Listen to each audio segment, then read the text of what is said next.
ఆ రోజులలో అడవుల మధ్య ధైర్యానికి నిలువెత్తు రూపమైన ఒక ఎరుకల రాజు ఉండేవాడు. అతడే హిరణ్యధనువుడు. ఆ రాజుకు పుట్టిన కుమారుడే అపారమైన సంకల్ప శక్తి కలిగిన వీరుడు, ధీరుడు ఏకలవ్యుడు. గురువును పొందే అదృష్టం లేకపోయినా గురుభక్తిని వదలని శిష్యుడు అతడు. ద్రోణాచార్యుల వారిని తన మనస్సులోనే గురువుగా స్వీకరించి ఒక విశాలమైన రావి చెట్టు నీడలో గురువర్యుల ప్రతిమను తన చేతులతో నిర్మించి ఆ ప్రతిమనే సాక్షిగా చేసుకొని ప్రతిరోజు భక్తితో పూజించేవాడు.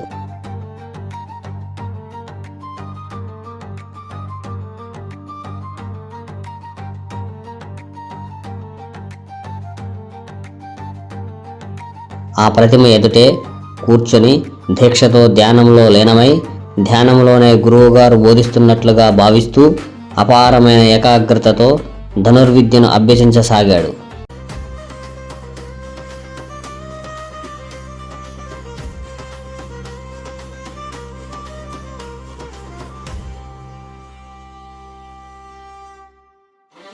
రోజులు గడిచాయి. శ్రమకు ఫలితం దక్కింది. ఏకలవ్యుడు ధనుర్విద్యలో అద్భుతమైన నైపుణ్యాన్ని సాధించాడు. అతని బాణం లక్ష్యాన్ని తప్పేది కాదు. అతని దృష్టి చలించేది కాదు. ఒకరోజు కౌరవులు, పాండవులు అడవిలోకి వేటకు బయలుదేరారు. క్రూర మృగాలను సంహరిస్తూ ముందుకు సాగుతూ ఉండగా వారి వేటకుక్క అకస్మాత్తుగా ఏకలవ్యుడిని చూసి గట్టిగా మురిగింది. ఆ శబ్దం వినగానే ఏకలవ్యుడి కళ్ళలో మెరుపు చముక్కుమంది. క్షణకాలంలోనే ఒక్కసారిగా 7 బాణాలు ఆ కుక్క నోటిలోకి దూసుకెళ్ళాయి. కుక్క అరవలేక బాధతో మోగబోయి పాండవుల దగ్గరకు చేరింది. అది చూసి పాండవులు విస్మయంతో నిలిచిపోయారు. ఈ అడవిలో ఇంతటి విలుకాడు ఎవరు అని ఆశ్చర్యంతో వెతికారు. అలా ఏకలవ్యుణ్ణి చూసి జరిగిన సంగతులన్నీ తెలుసుకొని అంతఃపురానికి చేరుకున్నారు. ఆ రాత్రి సైన్యమందిరంలో ఏకాంతంగా ఉన్న ద్రోణాచార్యుల వారి ఎదుట అర్జునుడు నిలబడి గొంతులో ఆవేదనతో ఇలా అన్నాడు: ఓ గురువర్య, మీ శిష్యుల్లో నన్ను మించినవాడు లేడని మీరే చెప్పారు కదా. కానీ అడవిలో నేను చూసిన ఏకలవ్యుడు నాకంటే 10 రెట్లు ధనుర్విద్యలో ఆరితేరి ఉన్నాడు అని అన్నాడు అర్జునుడు ద్రోణాచార్యుల వారితో. ద్రోణాచార్యుడు ఒక్కసారిగా ఉలిక్కిపడ్డాడు. అర్జున, ఎవరు ఆ ఏకలవ్యుడు అని ప్రశ్నించాడు. అర్జునుడు అడవిలో జరిగిన సంగతులన్నీ గురువుగారితో వివరించాడు. అది విన్న వెంటనే ద్రోణాచార్యుడు అర్జునుడిని వెంటబెట్టుకొని అడవిలో ప్రయాణం చేస్తూ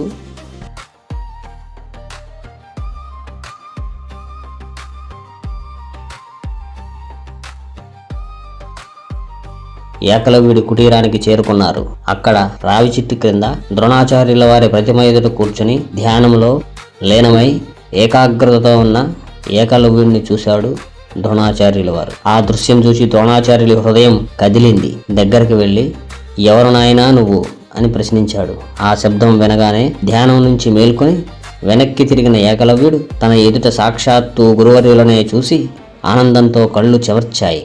వెంటనే భక్తితో పూజించి పాదాభివందనం చేసి గురువుగారి ఎదుట నిలబడ్డాడు. ద్రోణాచార్యుడు ఇలా ప్రశ్నించాడు: నా ప్రతిమను ముందు పెట్టుకుని నువ్వేమి చేస్తున్నావు నాయనా అని అడిగారు. అప్పుడు ఏకలవ్యుడు వినయంగా ఇలా అన్నాడు: ఓ గురువర్య, నేను హిరణ్యధనువుడు అనే ఎరుకల రాజు యొక్క కుమారుడును.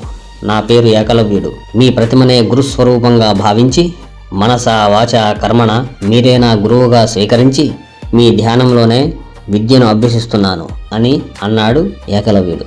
ఆ మాటలు విని ద్రోణాచార్యుడు మనస్సు ఆనందంతో నిండిపోయింది. అర్జునుడిని మించిన శిష్యుడు ఇతడే అని అతడికి అర్థమైంది.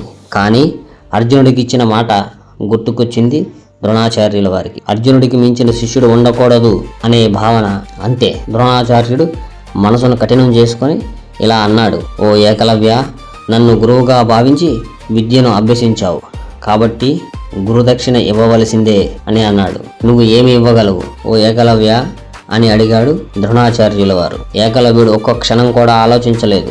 గురువర్య, ఆజ్ఞాపించండి, ఏమి కావాలన్నా ఆనందంగా ఇవ్వడానికి సిద్ధంగా ఉన్నాను అని అన్నాడు. అప్పుడు ద్రోణాచార్యుడు ఇలా అన్నాడు: గురుదక్షిణగా ఏమి కావాలన్నా ఇవ్వడానికి సిద్ధంగా ఉన్నావా, ఆలోచించుకో అని మరొకసారి ఆజ్ఞాపించాడు. దానికి బదులుగా ఏకలవ్యుడు, గురువర్య, మీరు ఆజ్ఞాపించండి, నేను ఇవ్వటానికి సిద్ధంగా ఉన్నాను అని అన్నాడు. అప్పుడు ద్రోణాచార్యుడు: ఓ ఏకలవ్య, గురుదక్షిణగా నీ కుడి చేతి బొటన వేలు కావాలి, ఇవ్వగలవా అని ప్రశ్నించాడు. క్షణకాలం కూడా సందేహం లేకుండా ఏకలవ్యుడు తన బొడ్డులో ఉన్న కత్తి తీసుకొని తన కుడి చేతి బొటన వేలును నరికి గురువర్యుల చేతిలో అర్పించాడు.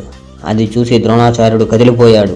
కళ్ళు చెమర్చాయి. ఓ ఏకలవ్య, నీలాంటి శిష్యుణ్ణి, ఏకసంతాగ్రాహిని, అపారమైన గురుభక్తి కలవాడిని, ధైర్యవంతుడిని నేను ఇప్పటి వరకు చూడలేదు. నీలాంటి శిష్యుడిని నేను ఇంతవరకు చూడలేదు. నీ జీవితంలో సర్వశుభాలు కలగాలి అని మనోవేదనతో కళ్ళలో నిండిన తన్మయత్వంతో ఏకలవ్యుడిని కౌగిలించుకొని నీ జీవితంలో సర్వశుభాలు కలగాలి అని ఆశీర్వదించి అక్కడి నుంచి వెళ్ళిపోయాడు ద్రోణాచార్యులు.